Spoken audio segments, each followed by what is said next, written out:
Rekaman video yang memperlihatkan pedagang makanan berjualan di tempat yang tak biasa viral di media sosial. Bukan di tempat ramai, pedagang makanan itu mendirikan stan makanan di tengah kuburan. Video yang viral di media sosial ini rupanya diambil di Kayen, Pati, Jawa Tengah. Video tersebut diunggah akun Zainal Jeras, Senin, 22 Juli 2024. Dalam video tersebut, terekam satu stan makanan yang bentuknya memanjang dan cukup besar. Berbagai makanan dan snack tergantung lengkap di stan tersebut. Tak hanya itu, berbagai jajanan jalanan atau street food pun tersedia, mulai dari mie, sosis bakar, burger, hingga minuman seduh. Yang unik, stan makanan ini berdiri sendirian di area kuburan. Jajan, Pak tumbas Pak, lo kok gak ada penjualnya, ucap perekam video. Unggahan itu pun mendapat banyak komentar dari para warganet. Namun ternyata, di tengah-tengah kuburan tersebut terdapat tenda besar layaknya hajatan. Tenda itu juga lengkap dengan kursi yang sudah ditata rapi.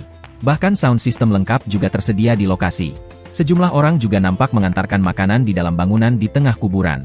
Sedangkan stan penjual makanan itu tak permanen namun bongkar pasang. Sehingga jika acara sudah selesai maka penjual makanan itu akan membongkar kembali lapaknya.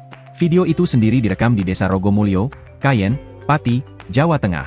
Diduga kegiatan itu merupakan kegiatan pengajian atau haul leluhur desa.